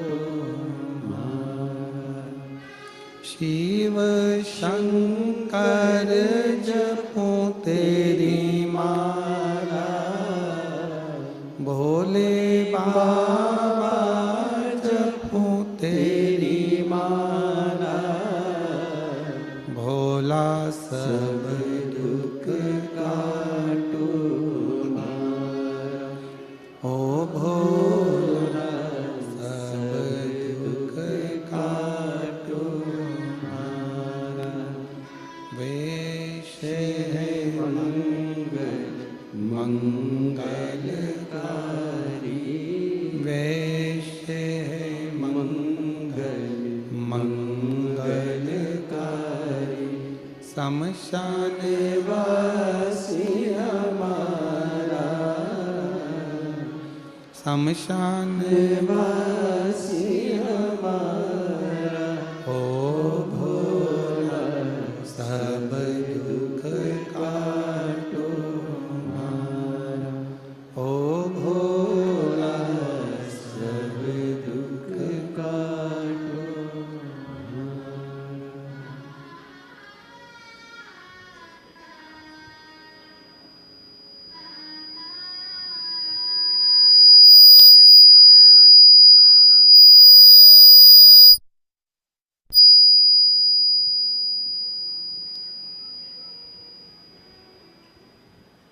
बाबा देवाधिदेव महादेव भगवान शिव की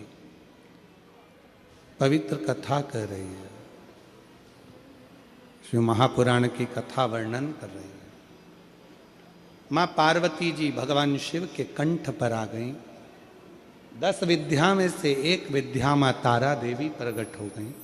उन्हीं के अंश स्वरूप से माँ सरस्वती प्रकट हो गईं, जिन्होंने करहाने में भी स्वर दिया और शिव के उस करहाने में ओम नाद का उच्चारण भर दिया। एक बार सभी साथ में ओम नाद करेंगे।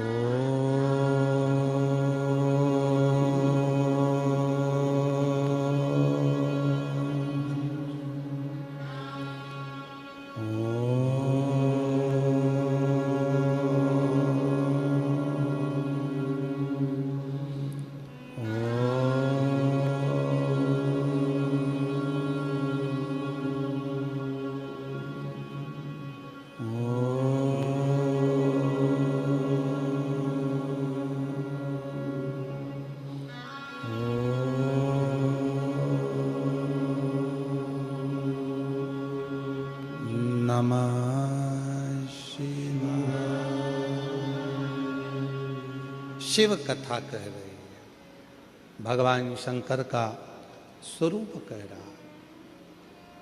सरस्वती मैया कंठ में बैठ गई। क्या भरा था कंठ के अंदर? विष। जिस कंठ में विष भरा है उस स्थान पर मां सरस्वती विराजमान होकर स्वर दे रही थी।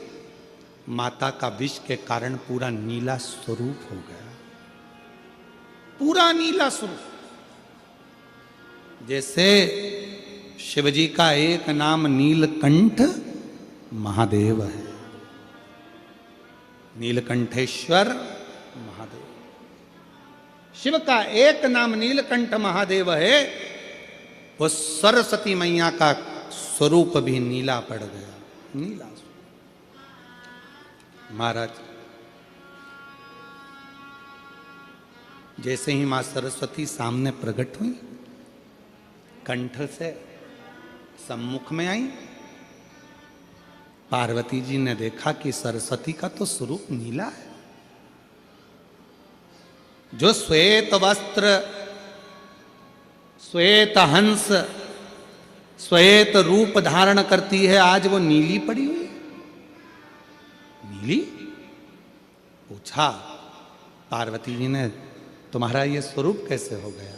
कहा, कंठ में विष था, उस विष की तपन के कारण मेरा ये कलर हो गया, मैं शाम हो गई, मैं नीली पड़ गई। नीली उस विष के। शिव जी प्रकट सामने आए, नील सरस्वती का दर्शन किया और दर्शन कर कर भगवान देवादिदेव महादेव ने कहा, हे सरस्वती, तुम मेरे कंठ में बैठकर नीली पड़ गई हो, नील पड़ गई। आज से तुम्हारा नाम नील सरस्वती के रूप में पूजा जाएगा। 2 सरस्वती हुई हैं। एक जो ब्रह्मा जी के पास में आप माता ब्रह्माणी के रूप में मां सरस्वती का दर्शन करते हो, कराए आप लोगों ने? फोटो देखा है मां सरस्वती का? जम के तो बोलो, सबने करा है ना? एक सरस्वती माता का वो स्वरूप, और एक मां सरस्वती का वो स्वरूप जो कंठ में रहकर माता का कलर नीला पड़ गया, जिसको मां नील सरस्वती के नाम से पुकारा जाता है। बोल मां नील सरस्वती माता की। जो माता का कलर नीला पड़ गया, मां नीले स्वरूप में हो गई, मां नील सरस्वती। महाराज, ऋषि वशिष्ठ जी ने सबसे ज्यादा यदि साधना किसी की करी है तो मां नील सरस्वती की करी है। मां नील सरस्वती। और पूरे भारत में केवल उज्जैनी सांदीपनी ऋषि बाबा की भूमि, महाकाल राजा की धरा एक ऐसी है जहां पर पूरे भारत में केवल एक मंदिर ही मां नील सरस्वती का, बाग देवी का मंदिर आज भी उज्जैनी में अवंतिकापुरी में विराजमान है। पूरे विश्व में, पूरे भारत में केवल नील सरस्वती का एक ही मंदिर है जो अवंतिकापुरी में बाग देवी मां सरस्वती का, नील सरस्वती का मंदिर है। आज पूरे भारत केवल एक सरस्वती है जिनका स्वरूप नीला है, जिनकी आराधना ऋषि वशिष्ठ जी ने करी है, जिनकी तप साधना, जिनकी आराधना स्वयं भगवान देवादिदेव महादेव कहते हैं, सुनो हे जगत जननी पार्वती, हे तारा, 10 विद्याओं में से तुम एक विद्या हो और तुमने इस सरस्वती को प्रकट किया है, तुम्हारा ही स्वरूप है। मैं वर देता हूं जो इस नील सरस्वती की आराधना, साधना, स्मरण, स्तोत्र जप करेगा, पाठ करेगा, उच्चारण करेगा, उसको कभी ज्ञान की, कभी बुद्धि की, कभी विवेक की, कभी कमी ना हो, कभी कमी। मेरी जीजियों,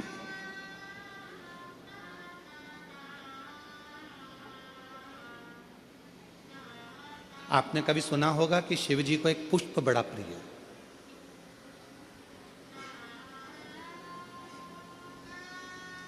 शायद आप लोगों के इधर है कि नहीं हमको नहीं मालूम, पर शिव जी को एक पुष्प बड़ा प्रिय है जिसको शंख पुष्पी पुष्प कहते हैं, जिसको अपारिजिता का पुष्प भी कहते हैं।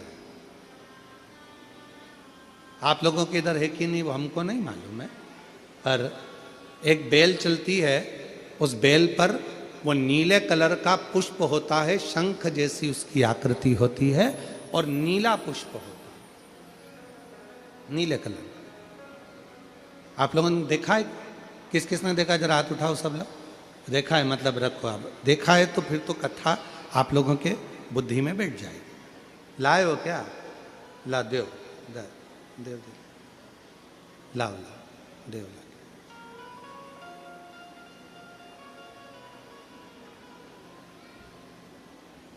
हाँ लिया आ जाओ आ जाओ।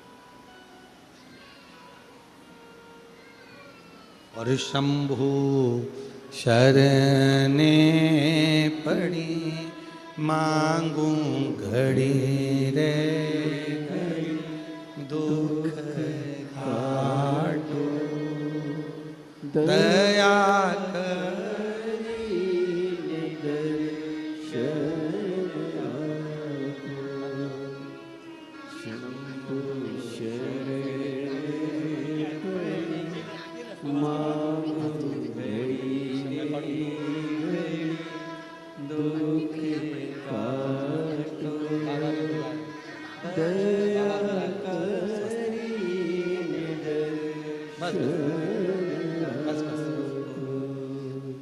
एक ऐसा नीला कलर का पुष्प होता है, देखो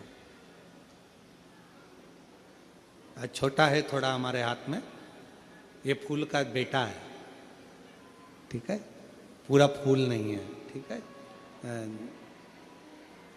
फूल का बेटा है ये छोटा सा। अच्छा दिख रहा है, कहा है आस्था वालों दिखाओ तो सही, दिखाओ जरा बाजू में, और थोड़ा सा पास कर दो तो सबको नजर आ जाएगा, ठीक क्या। शंख पुष्पी, अपारिजात भी बोला जाता है इसको, ठीक है। हर हर विराजो विराजो। तो एक पुष्प अपन कहते हैं, हमारे भगवान देवादिदेव महादेव को, भगवान शंकर को बड़ा प्रिय है ये पुष्प। अब किसी से पूछा जाए, आप कह रहे हो कि शंकर भगवान को ये नीला फूल, ये शंख पुष्पी भगवान शिव को इतनी प्रिय क्यों है, भगवान शंकर को इतनी प्रियता क्यों है, कोई से पूछे तो वो बताए चाहे ना बताए, पर शिव महापुराण का संवाद कर रहा है। कंठ में स्वयं मां जगत जननी ने 10 विद्या में से एक मां को याद किया, और मां तारा का एक स्वरूप मां सरस्वती के रूप में विराजमान हो गया। कंठ में रहने से विष की तपन के कारण, कंठ में रहने से विष की तपन के कारण उनका स्वरूप नीला पड़ गया। और जब उनका स्वरूप नीला पड़ गया तो भगवान देवादिदेव महादेव ने कहा, सुनो पार्वती, संसार के लोग, भूमंडल में रहने वाला यदि कोई भी मानव जिसकी विवेकता, बुद्धि, विचार, सोच, ज्ञान थोड़ा सा भी अगर उसमें कम है, तो वो नील सरस्वती का यदि आवाहन करे, मां नील सरस्वती स्तोत्र का पाठ करे, मां नील सरस्वती की स्मरण करे, तो उसकी विवेक, उसकी बुद्धि तीव्र होती है, श्रेष्ठ होती है। और सुनो पार्वती, यदि मान लो कोई मान नील सरस्वती का स्तोत्र का पाठ नहीं कर पाए, आराधना नहीं कर पाए, साधना नहीं कर पाए, स्मरण ना कर पाए, अगर कोई बच्चा एक शंख पुष्पी पुष्प को समर्पित कर कर जलाधारी पर, और 1 लोटा जल यदि वो समर्पित करता है, और उस जल का आचमन कोई बच्चा नित्य प्रति करता है, तो वो बच्चा धीरे धीरे विद्वत्ता धारण करता ही जाता है। जो याद करता है वो भूलता नहीं। ये मां नील सरस्वती की कथा है। 2 सरस्वती का दर्शन आपको और हमको होता है, 2 सरस्वती का स्मरण आप और हम करते हैं। एक सरस्वती जो स्वयं श्वेत वस्त्र धारण करी है, हंस पर बैठी हैं, और बड़े आनंद के साथ में मां सरस्वती का सुंदर स्वरूप है। पर एक सरस्वती ऐसी हैं जो नीला उनका स्वरूप है, और नील सरस्वती के रूप में उनकी पूजन होती है। मां नील सरस्वती। महाराज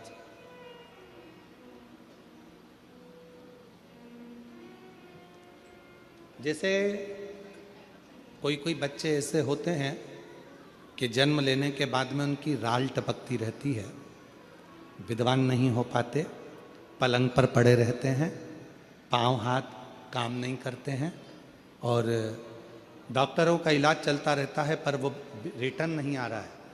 ये इनको बढ़ाओ ना। बच्चों की मुख से राल टपकती रहती है, विद्वत्ता नहीं रहती, माइंड थोड़ा सा कमज़ोर होता है और शरीर भी उनका थोड़ा शिथिल रहता है शरीर। तो कई लोग कह देते हैं कि ये बच्चा थोड़ा जल्दी जन्म ले लिया इसलिए ऐसा हो गया, प्रीमेच्योर हो गया, ऐसा हो गया, वैसा हो गया। दवाइयाँ भी चलती हैं, इलाज भी चलता है पर उसका कोई लाभ नहीं मिल पाता और वो बच्चा पलंग पर पड़ा रहता है, राल टपकती रहती है, बुद्धि काम नहीं करती। छोटे छोटे भले वो 20 साल का हो गया पर 8-10 साल के बच्चों जैसी उसमें विवेकता होती है, बुद्धि होती है। मेरा निवेदन है उन माताओं से, थोड़ी मेहनत आपको करना पड़ेगी उस बच्चे के लिए। अष्टमी, नवमी और चतुर्दशी 3 तिथियां पकड़ कर रखना। कौन कौन सी? जम के बोलो।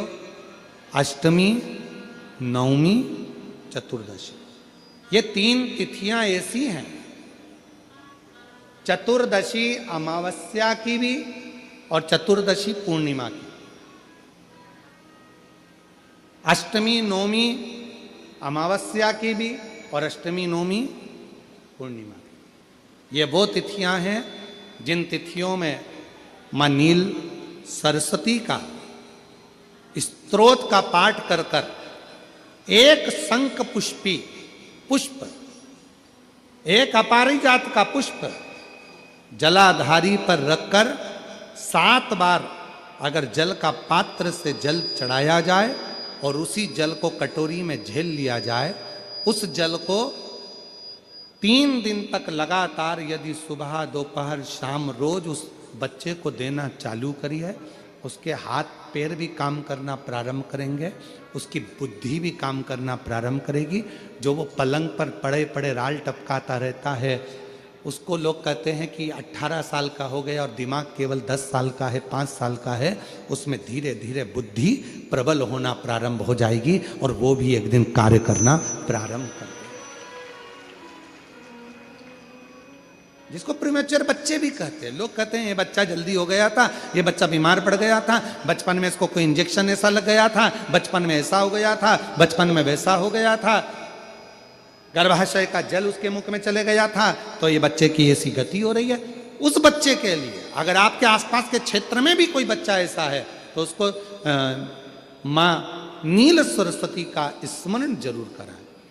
और अगर आप लोगों के पास में मां नील सरस्वती का स्तोत्र का पाठ ना मिले तो प्रयास करिएगा, मोबाइल पर सर्च कर कर मां नील सरस्वती का स्तोत्र भी निकाल सकते हो। बाजार में से गीता प्रेस गोरखपुर की किताब में भी ला सकते हो, पढ़ भी सकते हो, घर में उसका स्तोत्र का पाठ भी कर सकते हो। मां नील सरस्वती स्तोत्र का स्मरण और बड़े भाव के साथ करें स्मरण।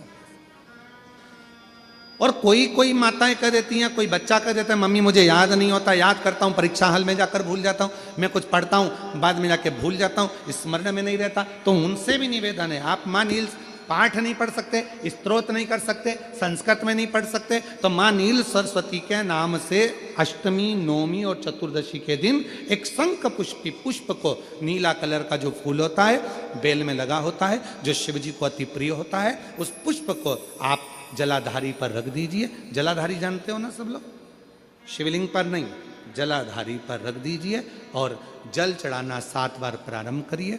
बाबा देव अधिदेव महादेव आपको याददाश्ता में प्रवर करेगा।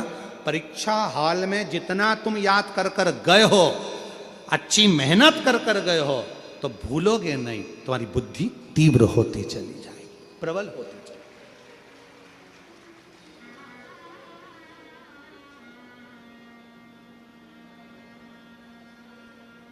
आजकल आयुर्वेद में आप लोग अगर आयुर्वेदिक दवाइयाँ लेते होंगे, आयुर्वेद वालों के पास यदि जाते होंगे, तो वो भी अगर बच्चा पढ़ने में कमज़ोर है, बुद्धि से कमज़ोर है, तो उसको शंख पुष्पी की चाय पीने का भी कहते हैं। बाजार में आती होगी शायद, है? भैया कह रहे हैं कि बाजार में वो चाय भी मिलती है, नीली चाय।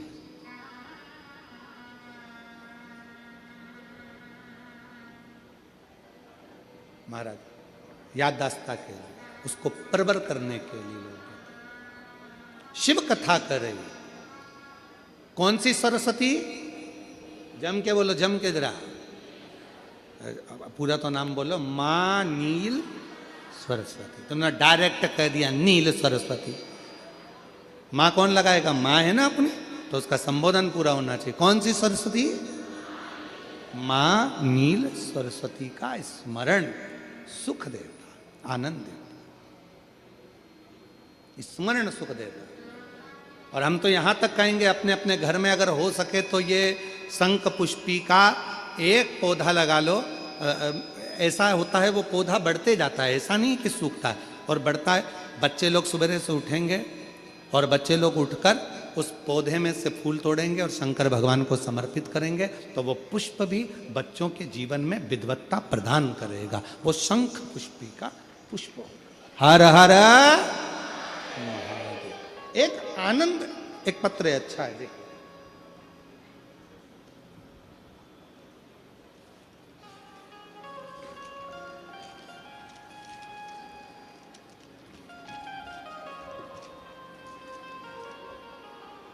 मेरा नाम भूपेंद्र सिन्हा, मेरे पिता का नाम श्री हेम कुमार सिन्हा और माता का नाम निर्मला सिन्हा है। कहीं बैठे हों तो हाथ हिला सकते हैं। मेरा नाम भूपेंद्र सिन्हा, मेरे पिता का नाम श्री हेम कुमार सिन्हा और माता का नाम श्रीमती निर्मला सिन्हा है। जिला दुर्ग, जामुल का निवासी हूँ। मेरा मोबाइल नंबर ये है। कहीं बैठे हैं? आप ही हैं? हाथ हिला दो एक बार। बेटा आया है क्या साथ में? आए हैं? अच्छा अच्छा, आइए, आप आ जाइए, आ जाओ। गुरुजी, कई सालों से मन में एक तमन्ना थी इंडियन आर्मी की भर्ती की, पर बहुत प्रयास करता था पर नहीं होता था। आखिरी में मेरी माता ने कहा, सियोर वाला बाबा कहता है कि मेहनत को बढ़ाओ, परिश्रम अच्छा करो, 4 गुनी मेहनत करो और शिव पर विश्वास करो। मेरी माता के कहने पर मैंने पशुपति व्रत किया, सीहोर की कावड़ यात्रा में भी गया। गुरुजी, मेरे घर के सामने भगवान महादेव का पवित्र स्थापना हुई है। उस मंदिर में प्रतिदिन जाकर जल चढ़ाता और मंदिर की साफ सफाई व श्रृंगार करता था और अपनी मेहनत करता था। गुरुजी, मैंने भोले बाबा को अपना गुरु मानकर अपनी प्रैक्टिस मेहनत करता, कोई एकेडमी नहीं गया। गुरुजी, 2024 की भर्ती रायगढ़ में हुई, उसमें मैंने बहुत मेहनत कर कर, खूब प्रयास कर कर, शिव को गुरु मानकर पूरा कार्य किया और बाबा की कृपा से उसमें मैं सफल हो गया। गुरुदेव, सफल हुआ बाबा की कृपा से। और बेंगलोर से मुझे ट्रेनिंग हुई, कंपनी करके बेंगलोर की ट्रेनिंग कर कर 13 दिसंबर को घर वापस आया और बाबा की कृपा से अभी मेरी पोस्टिंग पंजाब के पटियाला में है। मैं बाबा को यहाँ प्रणाम करने के लिए आया हूँ, शिव को नमन करने के लिए आया। गुरुदेव, आपकी कथा ने बल दिया है। गुरुदेव, आपकी कथा हम लोगों को हारने नहीं देती है। ऐसा लगता है कि एक ना एक दिन हम बढ़कर सरकारी जॉब जरूर करेंगे, वो हिम्मत प्राप्त होती है। और आज मैं पंडाल में बैठकर गौरवान्वित महसूस कर रहा हूँ कि बाबा ने मेरी लाज रखी और आज मैं भी इंडियन आर्मी में सर्विस कर रहा हूँ, भारतीय सेना में सर्विस कर रहा हूँ। जोरदार ताली बजाओ बच्चे के लिए। एक लाइन अच्छी लिखी है अगले पृष्ठ पर, आप भी उसको गुनगुनाएंगे। साथ में पत्र दिख रहा है ना, LED पर आता है पत्र, पढ़ते हो आप लोग? जो जैसी भावना वो वैसा ही फल पाया, नहीं खाली उसे लौटाया, वो मन ही मन हर्षाया, और कर दिया माला माल काशी वाले। एक पत्र और अच्छा है, भंडार काशी वाले ने कर दिया माल माल काशी। सोनम साहू, पिता का नाम गोवर्धन साहू, माता स्वर्गीय कुंती साहू, ग्राम टेढ़ेसरा, जिला राजनांदगांव से आई हूँ। व्यासपीठ को कोटि नमन करती हूँ, चरणों को प्रणाम। गुरुदेव 2019 से सरकारी नौकरी की तैयारी कर रही थी, पर कुछ नंबरों से असफल रही। 2021 में माँ का स्वर्गवास हो गया, सरकारी नौकरी नहीं लग पाई। इसी बीच हाले कोसा शिव पंचायत की कथा सुनी, बाबा से प्रार्थना करी, यूट्यूब पर कथा देखती, 3 बार पशुपतिनाथ का व्रत किया, महादेव को रोज जल अर्पित करती और पास में होने वाली कथा को सुनने जाती। 2024 में सरकारी नौकरी की परीक्षा दी, 4थी बार पशुपतिनाथ का व्रत करा। हाले कोसा 2025 की कथा में जाने के लिए घर से निकलते समय मन में मेरे आराध्य मेरे पिता महादेव से कहा, बाबा आप मुझे अपनी बेटी को सरकारी नौकरी के पद पर पदस्थ करें, या इस जीवन का कहीं ना कहीं किसी न किसी रूप में अंत करें। कथा से वापस आई, मन में अटूट विश्वास लेकर गई थी। सुना था कथा के पंडाल में बैठकर जो मांगा जाता है वो मिलता है, और बाबा ने ऐसी कृपा करी, हाले कोसा की कथा सुनकर आई और आने के बाद बाबा पर पूरा भरोसा कर कर जल चढ़ाने लगी। और बाबा की ऐसी कृपा हुई कि 3 महीने के अंदर तकनीशियन की परीक्षा का परिणाम आया, और आज बाबा की कृपा से लैब तकनीशियन के पद पर सरकारी नौकरी में मैं पदस्थ हो गई। मैं बाबा को यहाँ प्रणाम करने के लिए आई और लुटा दिया